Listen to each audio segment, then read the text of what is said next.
हाँ तो नमस्कार दोस्तों। आज के इस क्लास में हम बिहार सिविल कोड का जो एग्ज़ाम होने वाला है उसका हम डिस्कशन करने वाले हैं। टेस्ट सीरीज फर्स्ट, इसके जो प्रैक्टिस से जो सेट हो जाए, जिस प्रकार से एग्ज़ाम में क्वेश्चन पूछा जाता है उसी तरह से हम लोग अभी यहाँ इस प्रश्न को हल करेंगे।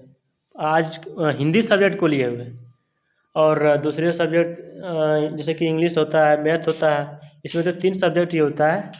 तो आज हम हिंदी लेके आए हुए हैं और ये पियन वाला है, पियोन वाला है। ये कौन सा पोस्ट का है? पियोन का है ये पियोन पोस्ट वाला है। हाँ, तो आइए हम लोग आज सॉल्व करते हैं टेस्ट सीरीज फर्स्ट। तो क्वेश्चन है आपका पहला नंबर। इससे 35 क्वेश्चन दिया रहता है। हिंदी में 35 क्वेश्चन आपका रहता है और मैथ में भी 35 क्वेश्चन रहता है और 15 नंबर आपका रहता है इंग्लिश में। इस इंग्लिश का भी प्रैक्टिस सेट लाएंगे जल्दी। और इसी तरह से आपको अगला प्रैक्टिस सेट चाहिए तो हमारे चैनल को ज़्यादा से ज़्यादा मात्रा में शेयर कीजिए और सब्सक्राइब कीजिए ताकि आपके पास तुरंत नोटिफिकेशन पहुंच जाए।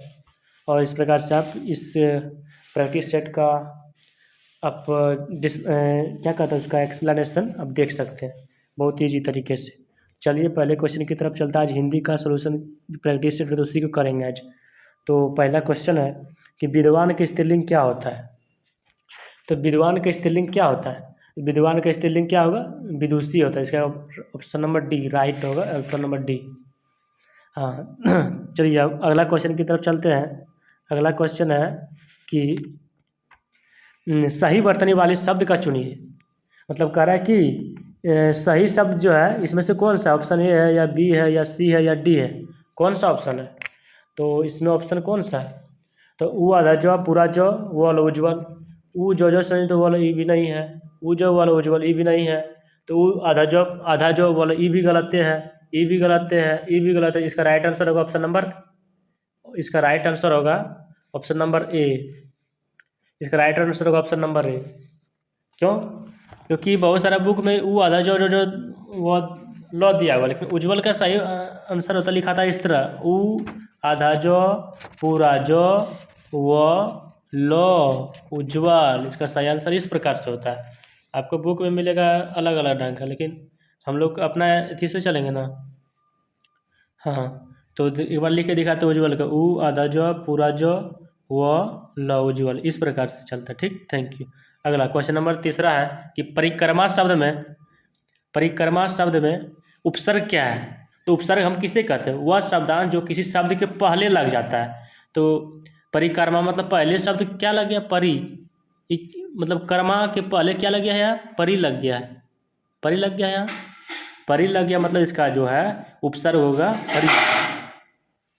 उपसर्ग मतलब वह शब्दांश जो किसी शब्द के मतलब कोई शब्द है, परिक्रमा है, ठीक है, परिक्रमा है, परिक्रमा। तो परिक्रमा है तो ये पहले शब्द था कर्मा, इसमें के पहले लग गया परि, मतलब इसी को हम कहते हैं उपसर्ग।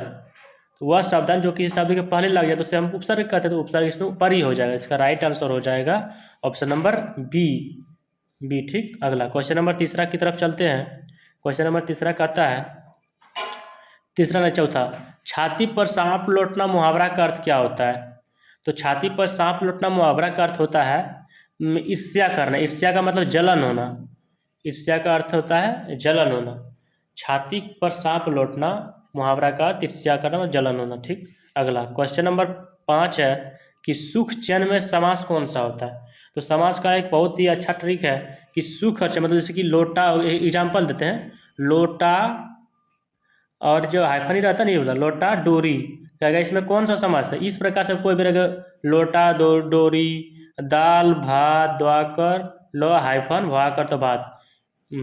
इस प्रकार से कोई भी क्वेश्चन रहे समास का तो 100% आप मान लीजिए कि ये हाइफन जो रहता है बीच में, ये पूरा मतलब एक तरह से एग्जामिनर उसको दिखा देता है, मानिए कि द्वंद्व समास है।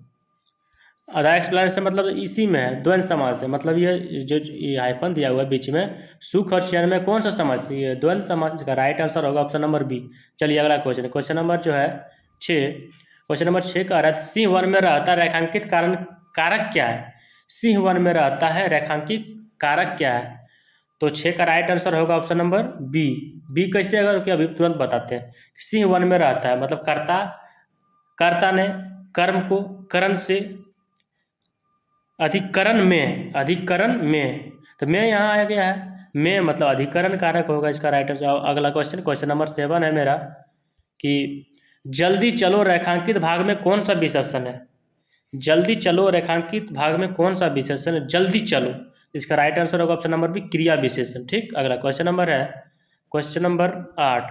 क्वेश्चन नंबर 8, पर्वत का पर्यायवाची शब्द नहीं है, मतलब कह रहा है पर्वत का कौन सा जो है पर्यायवाची शब्द नहीं है, तो इसका राइट आंसर होगा ए। क्यों होगा, क्योंकि ये जो है ये आकाश का पर्यायवाची शब्द है। किसका पर्यायवाची शब्द है, आकाश का। तो हमको क्या कह रहा है यहाँ, कह रहा है कि जो पर्वत का पर्यायवाची शब्द नहीं होगा वही आंसर होगा, तो नाम इसका राइट आंसर होगा, क्योंकि शैल जो है पर्वत का पर्यायवाची शब्द है, भूगर्भ भी पर्यायवाची शब्द है पर्वत का, और नाग भी पर्यायवाची शब्द है किसका, पर्वत का। तो मेरा राइट आंसर कह रहा है यहाँ कि पर्वत का पर्यायवाची शब्द नहीं है, इसमें कौन सा ऑप्शन, ऑप्शन नंबर ही राइट आंसर। अगला क्वेश्चन नंबर 9 जो है, शाखा का बहुवचन क्या होगा। शाखा, जैसे कि देखिए एग्जाम्पल देते हैं, इस सब का सवाल तुरंत सॉल्व हो जाए, जैसे कि शाखा हो गया, मुआकर लोआकर माला हो गया, इस प्रकार से आकार वाला रहेगा, तुरंत लगाएंगे मुआकर लोआकर ये देंगे और चंद्र बिंदु दे देंगे तो मालाएं। ठीक, उसी प्रकार से फिर यहाँ एक और एग्जाम्पल लेते हैं, जैसे कि ताला हो गया। ठीक है, इसका जो फिर बहुवचन लेंगे इसका हो जाएगा तो आकर लोआकर ए पर चंद्र बिंदु तालाएं। ठीक, हाँ, तो इसका जो राइट आंसर होगा शाखा जो है, शाखा का राइट ऑप्शन नंबर सी हो जाएगा, शाखाएं। ठीक, अगला क्वेश्चन नंबर 10 जो है, दिए गए शब्द के समानार्थी शब्द का चयन कीजिए। 10 नंबर में कहेगा दिए गए शब्द का समानार्थी चयन कीजिए, इसका अभिग आंसर होगा। कैसे होगा इसका अभिग आंसर, समानार्थी मतलब समान अर्थ, मतलब उसका अर्थ जो है समान देता है, मतलब इसका ऑप्शन जो है ना समान अर्थ देता है, तो मेन इसका ऑप्शन होगा ऑप्शन नंबर ए, अभिज्ञ। ठीक, अगला क्वेश्चन नंबर 11 दिए गए शब्द का विलोम शब्द चुनिए। परकीय, परकीय का विलोम क्या होगा, इसका परकीय का विलोम शब्द अस्वीकीय ना अस्वीकीय, इसका right answer option number D. अगला क्वेश्चन नंबर 12 है कि क्वेश्चन नंबर 12 है, क्वेश्चन नंबर 12 में कि मुंह में ठेपी देना, इस मुहावरे का अर्थ कौन सा है। मुंह में ठेपी देना मुहावरा का अर्थ मतलब कुछ ना बोलना, अर्थ मतलब इसका अर्थ होता है मुंह में ठेपी देना, मतलब हम लोग नहीं कहते हैं गांव देहात में कि मुंह में ठेपी देना मतलब कुछ ना बोलना, मतलब चुप क्यों रहता है, तो इसी का अर्थ यही हुआ। अगला क्वेश्चन नंबर 13 हो गया, 12 हो गया, 13 नंबर क्वेश्चन नंबर 13 का नमक मिर्च लगाना इस मुहावरे का अर्थ चयन कीजिए। नमक मिर्च लगाना इस मुहावरे का अर्थ चयन कीजिए। 13 का राइट आंसर होगा बढ़ा चढ़ाकर कहना। जैसे गाँव देहात में हम लोग बोलते हैं, हम लोग ऐसे भी बोलते हैं कि नमक मिर्च लग गया क्या, मतलब उसको बढ़ा चढ़ा के बोल रहे हैं उसको, नमक मिर्च लगना का अर्थ हुआ बढ़ा चढ़ा कर बोलना। ठीक है, अगला क्वेश्चन नंबर 14 देखिए, हाथ मलते रहना मुहावरा का अर्थ क्या होता है। इसका अर्थ होता है कि हाथों, देखिए ऑप्शन कैसा कैसा दिया हुआ है इधर, दुखी होना, हाथों का मलना, क्रोध आना, तो इसका राइट आंसर क्या होगा, पछताना। जैसे कि हाथ मलता, बहुत सारे स्टूडेंट होते हैं, कोई बहुत आदमी भी होते हैं, हाथ मलते रहे मतलब उसका अर्थ है कि उसका अर्थ निकलता है पछताना। जैसे कि एग्जाम के पहले टाइम में स्टूडेंट हाथ मलता है, मतलब वो पछताता है कि ओह काश मैं पहले मेहनत कर लिया होता तो आज ये क्वेश्चन वगैरह सब सॉल्व कर लिए होते। तो हाथ मलते रहना इसका मुहावरा का अर्थ हुआ पछताना, इसका right answer option number A, पछताना। ठीक, अगला क्वेश्चन नंबर 15 जो है, क्वेश्चन नंबर 15, आइए क्वेश्चन नंबर 15 को देखते हैं। क्वेश्चन नंबर 15 में कि जुगुप्सा का अस्थाई भाव किस रस से संबंधित है। जुगुप्सा का अस्थाई भाव किस रस से संबंधित है, तो इसका राइट आंसर होगा ऑप्शन नंबर बी, भीतस्य रस। किस रस से संबंधित, भीतस्य रस। अगला क्वेश्चन नंबर 16 जो है, ग्रस्त का विपरीतार्थक शब्द क्या, ग्रस्त का विपरीतार्थक शब्द क्या था, मुक्त होता है। विपरीतार्थक का अर्थ होता है कि मतलब विलोम शब्द, ग्रस्त का विपरीतार्थक शब्द होता है विलोम शब्द, इसका अर्थ होता है विलोम शब्द मतलब ग्रस्त, मुक्त। ठीक, इसका राइट आंसर जो होगा 16 का बी। अगला क्वेश्चन नंबर 17 जो है, मुख का विपरीतार्थक, फिर कह रहा है मुख का विपरीतार्थक यानी विलोम शब्द क्या होगा, तो 17 का राइट आंसर होगा मुक्त का वाचाल। 17 अगला क्वेश्चन नंबर 18 तिमिर का विपरीतार्थक शब्द बताइए। तिमिर का विपरीतार्थक शब्द ऑप्शन नहीं दिखा रहा है, रुकिए। तिमिर का विपरीतार्थक शब्द क्या होगा? तिमिर का विपरीतार्थक शब्द क्या होगा, मतलब विलोम शब्द क्या होगा? तो 18 का राइट आंसर होगा सी, आलोक। तिमिर का विपरीतार्थक शब्द आलोक होता है। अगला प्रत्यक्ष का विपरीतार्थक शब्द क्या होता है? तो प्रत्यक्ष का विपरीतार्थक शब्द परोक्ष होता है। अगला क्वेश्चन नंबर 20 सामान्य का विपरीतार्थक शब्द बताइए। सामान्य का विपरीतार्थक शब्द बताइए। तो इसका राइट आंसर होगा ऑप्शन नंबर सी, विशिष्ट। सामान्य का विपरीतार्थक शब्द विशिष्ट होता है। अगला आंखों में गणना मुहावरे का अर्थ बताइए। आंखों में गणना मुहावरे का अर्थ सुई चुभना होता है या वस्तु को पाने की उत्कृष्टता का लालसा रखना। ऑप्शन नंबर सी में दिया हुआ कि सहन न करना। ऑप्शन नंबर डी में दिया हुआ गौर से देखना।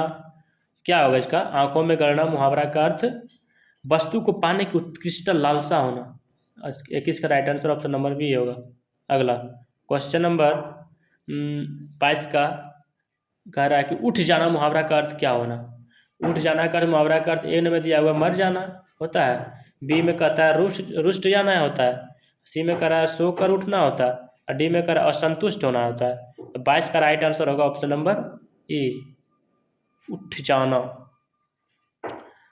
मतलब उठ जाना का अर्थ हुआ मर जाना। अगला 23 नंबर सवाल है कि कनक कनक ते 100 गुनी मादकता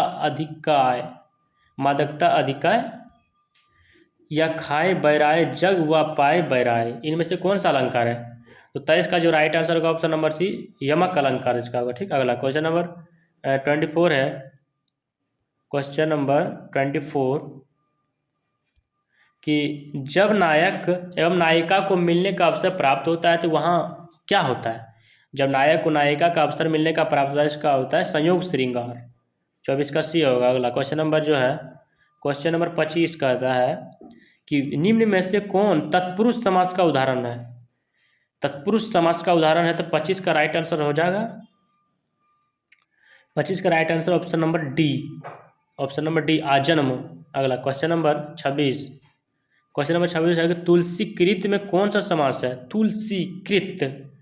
तुलसीकृत में तत्पुरुष समास है, तुलसी का कृत, इसलिए तत्पुरुष समास। अगला क्वेश्चन नंबर 27 जो है पुरुषोत्तम में कौन सा समास है? पुरुषोत्तम में कौन सा समास है? तो 27 का राइट आंसर होगा तत्पुरुष पुरुषोत्तम, 27 का। अगला क्वेश्चन नंबर 28 रहीमन पानी रखिए बिन पानी सब सुन में कौन सा अलंकार है? तो 28 का जो राइट आंसर होगा 28 का डी, श्लेष अलंकार। अगला क्वेश्चन नंबर 29 की तरफ चलते हैं। यह पियोन पोस्ट का है मॉडल सेट, जो प्रैक्टिस सेट फर्स्ट है, टेस्ट सीरीज पहला है। गुरु गोविंद दोई खड़े काके डैश पूरा पंक्ति कीजिए। तो 29 का जो राइट आंसर होगा ऑप्शन नंबर सी, लागू पाए, सी होगा। ठीक। अगला देखिए 30 से 34 तक गद्यांश दिया गया है, एक बार पढ़ लेते हैं थोड़ा। दिए गए गद्यांश को पढ़कर निम्नलिखित सही विकल्प छाटिए। आदिम आज घुमक्कड़ ही थे। एक बार पढ़ लेते हैं, थोड़ा रीडिंग कर लेते हैं इसको, क्या कहता है इसमें समझ आएगा तब ना। हाँ, थोड़ा रीडिंग कर लेते हैं इसको। आदिम आए घुमक्कड़ ही थे, यहाँ से वहाँ वे घूमते रहते थे, घूमते भटकते ही वे भारत पहुँचे थे। यदि घुमक्कड़ की बना उन्होंने न धारण किया होता, यदि वे एक साथ पर ही रहते तो आज भारत में उनके वंशज न होते। भगवान बुद्ध घुमक्कड़ तथा भगवान महावीर घुमक्कड़ थे। वर्षा ऋतु के कुछ दिनों को छोड़कर एक स्थान में रहना बुद्ध के वश का नहीं था। 35 वर्ष की आयु उन्होंने बुद्धत्व प्राप्त किया। 35 वर्ष से 80 वर्ष की आयु तक जब उनकी मृत्यु हुई, 35 वर्ष तक वे निरंतर घूमते ही रहे। अपने आप को समाज सेवा और धर्म प्रचार में लगाए रहे। अपने शिष्यों से उन्होंने कहा था कि चरत भिखने चारिक हे भिक्षुओं घुमक्कड़ी करो। यद्यपि बुद्ध कभी भारत के बाहर नहीं पाए गए, किंतु उनके शिष्यों ने उनके वचनों को सिर आंखों पर लिया और पूर्व में जापान, उत्तर में मंगोलिया, पश्चिम में मकदूनिया और दक्षिण में बाली तक धावा मारा। श्रवण महावीर ने स्वच्छ विचरण के लिए अपने वस्त्रों तक को त्याग दिया। दिशाओं को उन्होंने अपना अंबर बना लिया। वैशाली में जन्म लिया, पावा में शरीर त्याग किया। जीवन पर्यंत घूमते रहे मानव कल्याण के लिए, मानवों के राह प्रदर्शन के लिए। और शंकराचार्य